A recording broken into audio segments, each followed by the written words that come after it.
오늘 이사야의 첫 강의는요, 하나님의 초대입니다. 하나님의 초대. 이사야서는 여러분 알다시피 예언서입니다. 그것도 대예언자입니다. 이사야의 뜻은요, 예사야후라고 여호와는 나의 구원이시다 라는 뜻을 가진 뜻입니다. 우리 이름마다 뜻이 있는 것처럼 이사야는 여호와는 나의 구원이시다, 이 뜻처럼 그는 복음의 그 여호와의 메시아의 예언뿐만 아니라 너희가 여호와께 돌아와야지 우리가 구원을 받는다고 그는 늘 선포했어요. 신기하게 되면 이사야서는 66장으로 되어 있습니다. 66장으로 되어 있고, 우리 여러분 성경이 구약 신구약이 합해서 몇 권이죠? 66권이에요. 또한 신기하게도요, 이사야는요 두 부분을 나눌 수가 있습니다. 1장부터 39장, 39장이죠. 구약이 39권이죠. 이 구약 성경처럼 똑같이 1장부터 39장은요 그 이스라엘의 죄와 심판을 다루고 있습니다. 그들을 문책하고요, 그들을 경고하고요, 여호와께 돌아와라 사사기의 말씀처럼, 또한 예언서의 말씀처럼, 많은 역사서의 말씀처럼 여호와를 떠나면 너희들이 경고받고 심판받고 멸망할 것이다 라고 구약의 성경의 예언처럼 이사야 말씀도 1장부터 39장까지는요 그런 죄와 심판을 다루고 있습니다.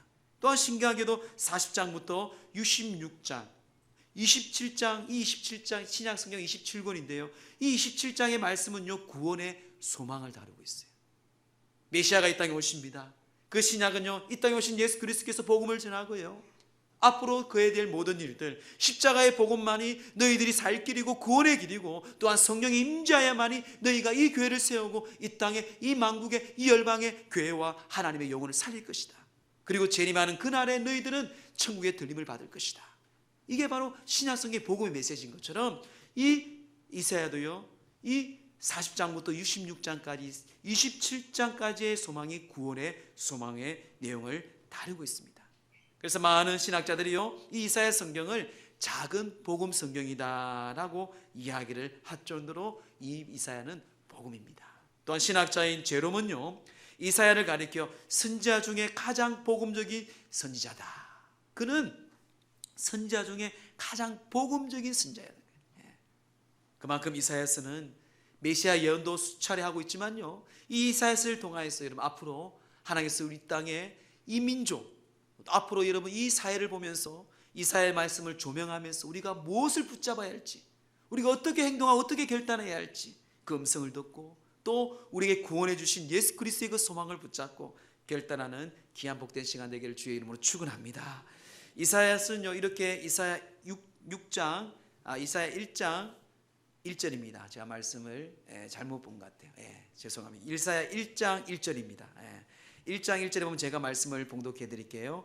유다 왕 우시아와 요담과 이 아하스와 히스기야 시대의 아모스의 아들 이사야가 유다와 예루살렘에 관하여 본 계시라. 이네 말씀이 해줬네요. 그러니까 즉 이사야는요 이사야가 활동했던 시대를 지금 말하고 있습니다. 즉 이 우시아 왕 시대, 요담, 아하스 그리고 히스기야, 이 네 왕을 모셨던 이 선지자가 바로 이사야입니다. 오랫동안 살았고 또 오랫동안 이 하나님의 말씀을 대예언서로 기록하고 선포하신 이 말씀의 사역자가 바로 이 이사야서라는 것입니다. 이사야는 여러분 이렇게 오랫동안 하나님의 말씀을 전하다가 이 므낫세 왕은 어떤 왕인가 하면요 가장 악동 중에 악독의 왕입니다. 이 남유다 왕, 이미 북이스라엘은 멸망했고요 BC 722년에. 근데 이 므낫세가 이 왕을 통치할 되게 악한 왕이었거든요. 그 악한 왕에서 이 전성에 의하면, 탈무드에 의하면 톱에 반쪽알이 톱에 켜서 숭배한 자가 이사야다. 이사야의 그 옳은 하나님의 말씀을 전하니까 이 악한 므낫세는 그를 바로 톱을 켰어요. 죽였다는 그런 전성이 올립니다. 그 정도로 이사야는요 하나님 복음의 말씀에 붙들린 사람이었고, 그는 네 왕을 모시면서 정말 하나님 앞에 귀한 말씀을 예언하는 귀한 종이었습니다. 이사야 말씀을 보더라도요 이사야 말씀 안에 여호와라는 단어가 300번이나 나옵니다. 항상 여호와 그렇습니다. 하나님 중심이에요.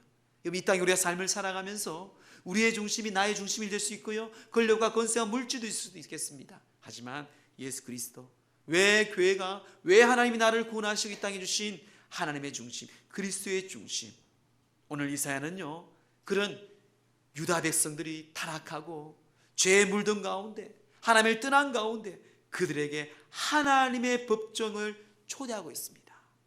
초대하고 있어요. 하나님의 초대예요. 그래서 오라, 우리가 서로 변론하자고 말하고 있잖아요. 도대체 하나님의 법정을 초대하는 의미가 뭘까요? 오늘 그 의미에 대해서 말씀을 잠깐 나누고자 해요. 첫째는요, 하나님으로부터 도피하지 말자는 것이에요.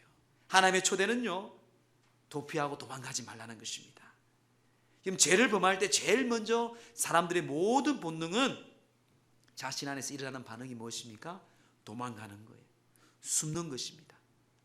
어릴 적에 여러분 부모님 앞에 사고 치본 적이 다 한 번쯤 있을 거예요.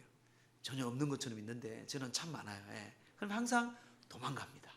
도망가다가 늘 저녁을 누나한테 이야기를 해서 누구 친구 집에서 밥을 먹고 들어온다더라 하면서 부모님이 주무실 때쯤 들어가요. 이게 사고 친 거죠. 사고 친 거. 부모님은 아시죠. 뭐 저는 그랬어요. 여러분은 어땠는지 모르겠지만 도망갑니다. 낯을 피해요. 이것은 에덴 동산에부터 시작된 우리의 본능입니다. 여러분 창세기 3장 8절 말씀 보세요. 우리 함께 합독할까요? 시작.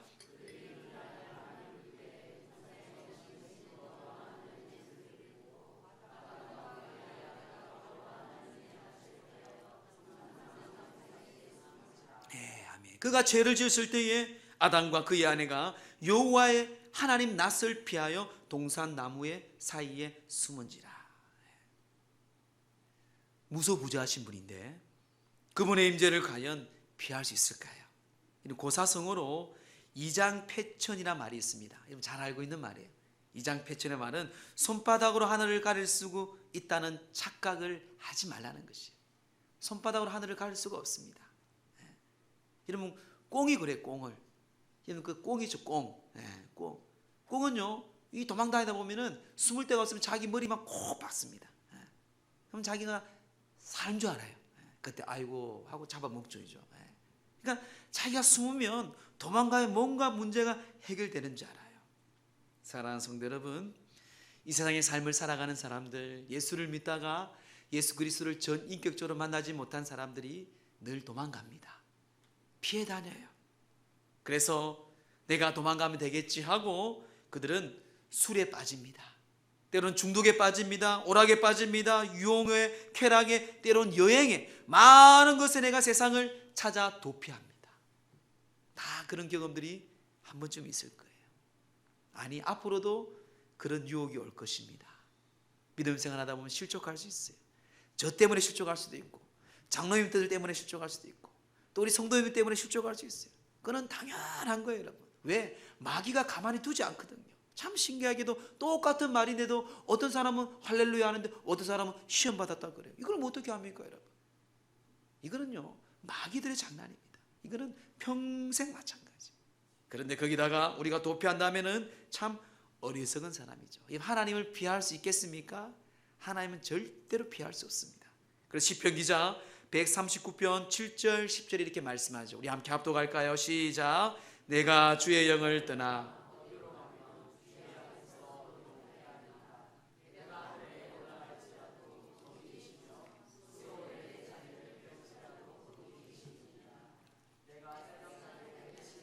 바다 끝에 가서 거주할지라도 거기서도 주의 손이 나를 인도하시며 주의 오른손이 나를 붙드시리이다. 아멘. 내가 주의 영을 떠나 어디로 가니까? 천국에 가도 지옥에 가도 어느 곳에 가도 다 하나님이 그곳에 계시는 거예요. 그러므로 주의 손이 나를 인도하시며 주의 오른손이 나를 붙드신다는 것입니다. 우리는 주님을 떠날 수가 없습니다. 하나님은 그래서 이사야를 통해서 이 법적인 이 자리에 너희가 나오라고 초청을 하고 있고 말씀하고 있습니다. 결국 하나님을 피해 살 수 없는 존재라면 차라리 정직하게 하나님 앞에 나와야 돼요. 안 그래요, 여러분? 나와야죠. 그리고 그 자비와 하나님의 은혜를 구해야 됩니다. 이미 성경은 그 은혜와 자비의 답을 주셨어요. 예수 그리스도를 통하여서. 창세기부터 요한계시록까지 성경은 하나님께서 날마다 오라고 우리에게 초청합니다. 구약 성경이든 신약 성경이든 예수님이 이 땅에 오시고 예수님이 이 땅에 부활하신 이후에도 계속해서 말씀하는 게 와라. 문을 두드리고 있어요. 내가 데려갈게. 괜찮아. 두려워하지 마. 계속 주님은 말씀하는데 우리는 양다리를 거치면서 어떻게 하면은 기회가 되면 도망가려고 합니다. 도피해요. 근데 그 산은 또 우리 안에 없어지지 않아요. 제 스타일이 그래요. 저는 그런 걸 막 부딪히는 스타일이에요. 피하면 또 올 건데 왜 와요? 세상 일도 마찬가지로 피하면 또 와요. 그런 사람 또 어디 가도 그런 사람 만나요, 여러분. 군대 가면은 참 그걸 실감나게 경험하잖아요. 남자들은 알 거예요. 또 그런 사람이 있어요, 여러분. 또 그 사람이 제대하면 또 다른 사람이 생겨요. 세상도 마찬가지입니다. 도피는 해결책이 아닙니다. 직면만이 해결책입니다. 도피가 쉬울까요? 직면하는 게 쉬울까요? 얼핏 보면 도망가고 도피하고 숨으면 쉬울 것 같죠. 하지만 요나를 보세요. 요나 아시죠? 요나 하나님의 명령을 피해 다이스로 가는 배 중에 그는 풍랑과 파도를 만나 죄책감 가운데서 바다에 던지게 됩니다. 그 물고기의 배 속에서 죽음의 냄새를 맡죠. 마치 하나님 여호와 이름을 부르며 그분께 나아가며 하나님께서는 그에게 다시 사명을 줍니다. 해야 할 일, 넘어야 할 거 넘고 해야 돼요, 여러분. 하나님은 정확하신 분입니다. 여러분, 제가 늘 얘기하죠. 하나님은요, 대충, 여러분 우리 같이 대충 하는 분이 아니에요. 정확한 분이에요. 왜 그 시간마다, 왜 그때마다 그런 사람을 만나고 그런 고난과 그런 게 여러분 대충 우연히 천만의 말씀. 다 이유가 있어요. 다 목적이 있고요. 다 우리에게 때로는 훈련일 수도 있고요. 우리에게 축복일 수도 있고요. 우리에게 강건케 하는 거예요. 다 이게 모든 게 하나님의 계획이에요. 철저하게 제가 하나님을 알면 알수록 그것을 깨닫게 됩니다. 이미 성경에도 많은 우리에게 말씀하시고요. 비유적으로 계속 많은 인물을 통해서 우리에게 말씀하고 있어요. 피하는 게 아니에요, 여러분. 여러분, 하나님의 초대에 도피하지 마세요. 담대하게, 정직하게 하나님께 나와 변론하며 그것만이 희망임을 알고 결단하기를 주의 이름으로 축원합니다. 둘째는요, 하나님의 초대에 죄인된 우리의 모습을 직면하라고 말합니다. 직면하라. 이사야 1장을 말씀해 보면은 이사야의 많은 백성들의 죄에 대해서 직면하고 있습니다. 죄에 대해 실체를 드러나고 있어요. 솔직히 말하고 있습니다. 자, 우리 23절 말씀 보세요. 23절 시작. 내 고관들은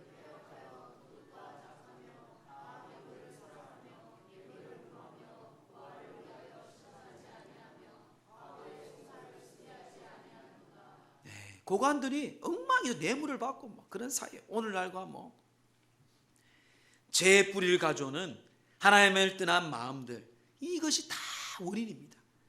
또한 오늘 1장 2절 3절을 보세요. 우리 2절 3절 시작. 여호와께서 말씀하시기를 내가 자식을 양육하거늘 그들은 나를 거역하였도다. 소는 그 임자를 알고 나귀는 그 주인의 구유를 알건만은 이스라엘은 알지 못하고 나의 백성은 깨달지 못하는도다 하셨도다. 아멘. 하나님을 거역하였다. 이 거역하다는 것은요, 피사입니다. 피사. 이 피사라는 것은 하나님의 그 말씀에 불순종했다는 거예요. 이런 자식들이 부모의 말씀을 불순종하면 어떻습니까? 그의 삶은 힘든 삶이에요. 부모님이 자식 잘 되기로 가르쳐. 근데 그 말을 거역하는 거예요. 하물며 우리를 창조하시고 우리를 구원하신 하나님을 거역했다는 것은 곧 자신의 불행이겠죠. 또한 이사야는 더 구체적으로 4절 말씀에 말씀하고, 우리 함께 합독할까요? 시작. 슬프다 범죄한 나라요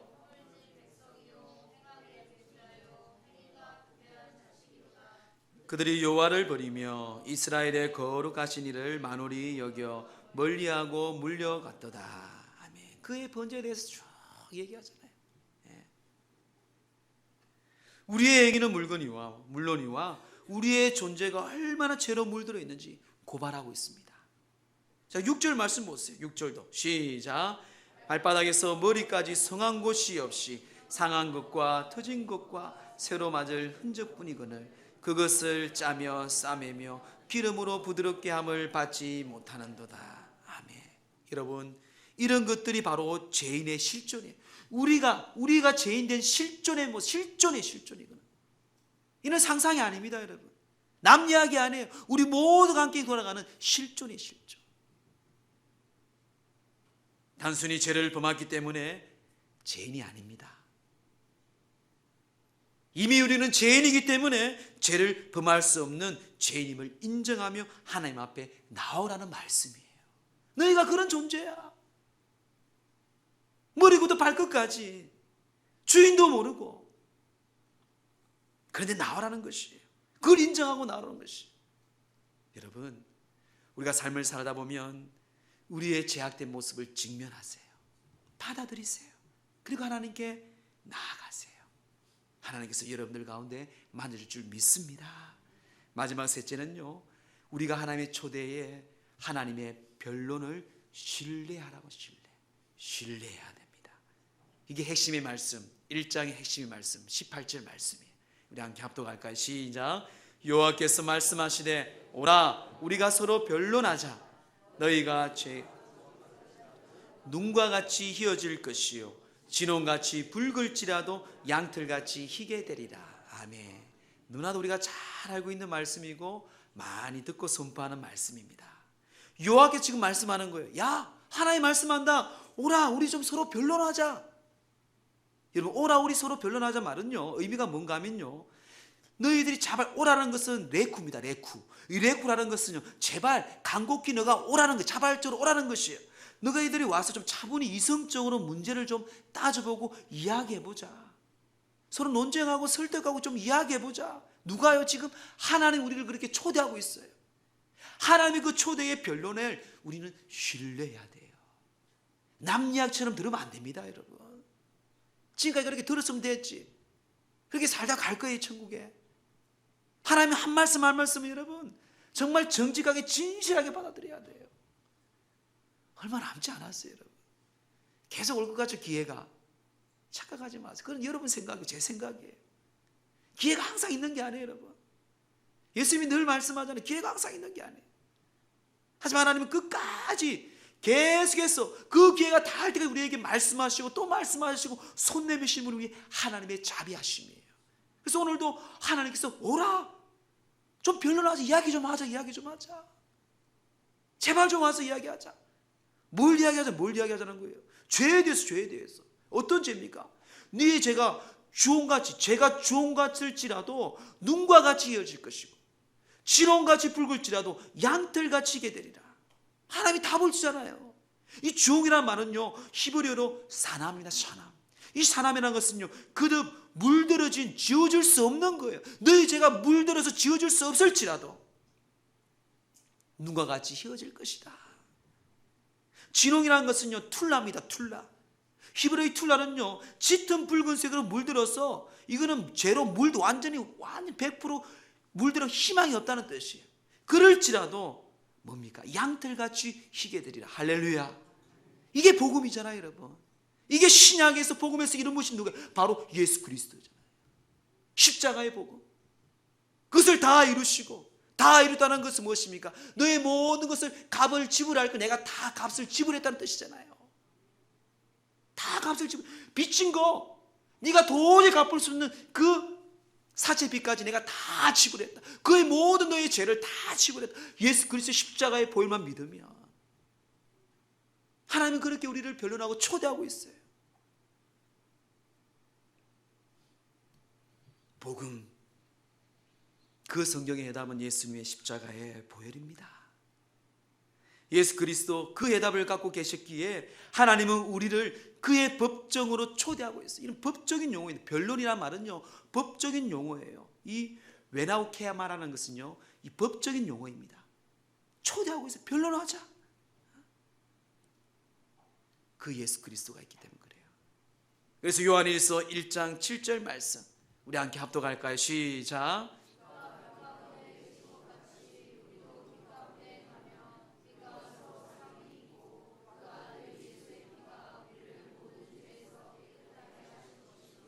아멘.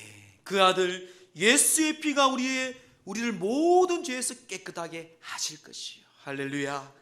이 모든 해결책. 하나님은 지금도 우리를 초대하고요.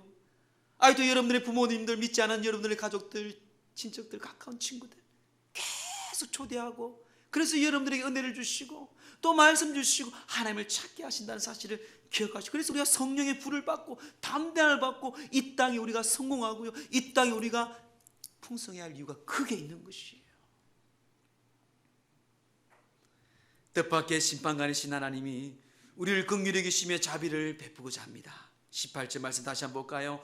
여호와께서 말씀하시되 오라 우리가 서로 변론하자. 너희의 죄가 준홍 같을지라도 눈과 같이 희어질 것이요 진홍같이 붉을지라도 양털같이 게 되리라. 제발 좀 와라.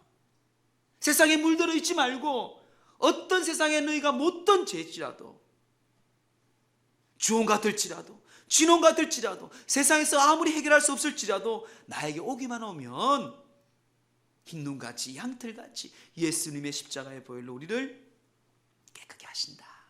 문제를 해결시켜 주신다. 자, 이제 이 하나님의 초대에, 이 선택에는 두 가지밖에 없음을 성경은 우리에게 답하고 있습니다. 거절하느냐, 순종하느냐. 순종하는 자들에게는 주시는 말씀이 19절 말씀이에요. 함께 합독할까요? 시작. 네, 정확하게 이해하죠. 너희가 이 말씀에 순종하면 땅의 모든 아름다운 소산을 먹을 것이다. 그러나 만약에 거절하면 20절 시작.